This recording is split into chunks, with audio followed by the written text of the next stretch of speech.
एक क्वेश्चन है जो मेरे से ऑलमोस्ट मेरे हर सेशन में कोई ना कोई जरूर पूछता है, तो मैंने सोचा कि आज इस क्वेश्चन की डेप्थ में हम चलेंगे मिल करके, यानी कि आप जो मुझे अभी वीडियो में देख रहे हैं और मैं, हम लोग मिल करके इस क्वेश्चन की डेप्थ में चलेंगे और डीपली समझने की कोशिश करेंगे कि इस क्वेश्चन का क्या आंसर है। वो क्वेश्चन है कि हमेशा मोटिवेटेड कैसे रहे। तो इससे पहले कि इस क्वेश्चन की हम डेप्थ में चले, मैं आपको बताना चाहूंगा एक ऐसी स्टडी के बारे में जो बहुत ही इंटरेस्टिंग है।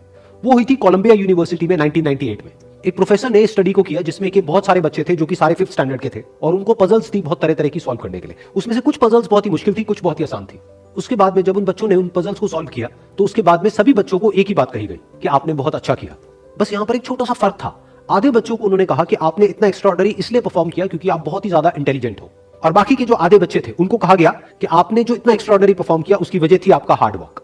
फिर उसके बाद में दोबारा से इन सब बच्चों को कुछ पजल्स दी गई सॉल्व करने के लिए, जिसमें से कुछ बहुत ही आसान थी और कुछ बहुत ही मुश्किल थी। अब यहां पर कुछ बहुत इंटरेस्टिंग निकल करके आया जो किसी ने एक्सपेक्ट भी नहीं किया था।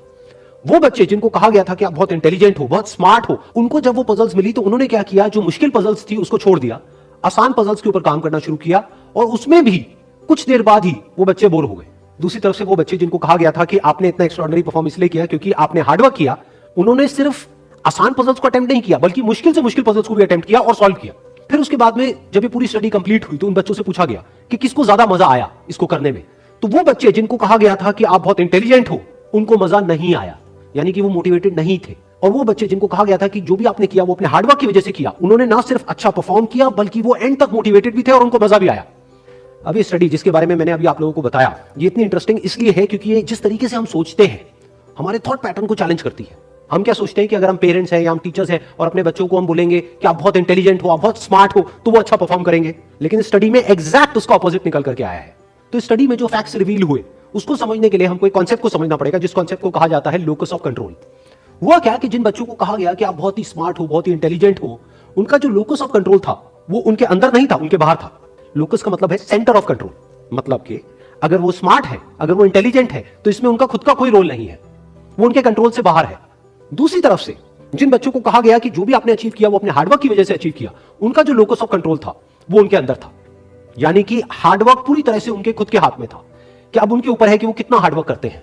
और ये सिर्फ इस स्टडी में निकल करके नहीं आया है, इस तरह की और भी बहुत सारी स्टडीज हुई हैं, बहुत सारी रिसर्चेस हुई हैं जहां पर एग्जैक्ट यही चीज निकल करके आई है कि अगर हम खुद को हमेशा मोटिवेटेड रखना चाहते हैं तो उसका सिर्फ एक तरीका है कि जो कंट्रोल है वो पूरी तरह से हमारे अपने हाथ में होना चाहिए।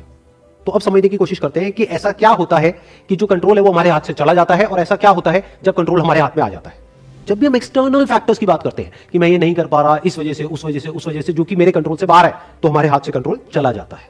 लेकिन जब हम बात करते हैं कि हम एग्जैक्टली क्या कर सकते हैं, जब हम अपनी कैपेबिलिटीज के बारे में बात करते हैं, तब कंट्रोल पूरी तरह से हमारे हाथ में आ जाता है। जब हमारा फोकस उन रीजंस पे नहीं होता है जिनकी वजह से हम वो नहीं कर सकते जो हम करना चाहते हैं, बल्कि उस जगह पर होता है कि जिस वजह से हम वो कर सकते हैं जो हम करना चाहते हैं, तब हम अंदर से मोटिवेटेड होते हैं। फॉर एग्जाम्पल, आप जिस भी फील्ड में हो, उस फील्ड में कुछ लोग हैं जो टॉप पे बैठे हैं। आपके पास में दो ऑप्शन है। एक, आप बोल सकते हो कि वो लोग, उनके अंदर कुछ स्पेशल है, उनके अंदर कुछ एक्स्ट्राऑर्डिनरी है, उनके अंदर कोई ऐसा टैलेंट है जो आपके अंदर नहीं है, या फिर उनकी किस्मत है जिसकी वजह से वो वहां पर बैठे हैं, या फिर उनके पास में कुछ था, किसी का सपोर्ट था जिस वजह से वो वहां पर है। अगर इसमें से ऐसा आपने कुछ भी बोला तो आप फंस गए। अब आप मोटिवेटेड नहीं रह सकते उस काम को करने के लिए जो आप काम कर रहे हो, क्योंकि अब कंट्रोल आपके हाथ से बाहर है। क्योंकि अब अगर आपके पास में वो है ही नहीं जो उनके पास में है, तो अब आप वो कैसे बन सकते हो जो कि वो बन चुके हैं। लेकिन अगर आप ये बोलते हो कि जिस भी फील्ड में आप हो, उस फील्ड में जो भी टॉप पे बैठे हैं वो वहां पर है अपने हार्डवर्क की वजह से, अपने स्मार्ट वर्क की वजह से, या जो कुछ भी उन्होंने किया, जो कुछ भी उन्होंने सीखा उसकी वजह से, तो अगर वो कर सकते हैं तो मैं भी कर सकता हूं। उन्होंने भी मेरी ही तरह एक ना एक दिन कहीं ना कहीं से शुरुआत करी थी, जहां से कि आज मैं शुरुआत कर रहा हूं। तो मुझ में और उनमें अगर कोई फर्क है तो वो सिर्फ एक है, वो है टाइम का। कि आने वाले 10 साल बाद या 20 साल बाद मैं भी उन्हीं की जगह पर हो सकता हूं, या उनसे भी आगे हो सकता हूं जहां पर आज वो है। तो अब कंट्रोल पूरी तरह से आपके हाथ में है। तो हमारे पास में हमेशा ये दो ऑप्शन होते हैं, एक कि हम कंट्रोल को अपने हाथ से छोड़ दें, और दूसरा कि कंट्रोल हम पूरी तरीके से अपने हाथ में ले लें। एक कि कंट्रोल हमारा बाहर हो, एक है कंट्रोल हमारा अंदर। तो इस बात को हमेशा याद रखना कि आपका कंट्रोल कहीं बाहर नहीं होना चाहिए, आपके अपने ही अंदर होना चाहिए। Wish you all the very best. Thank you so much.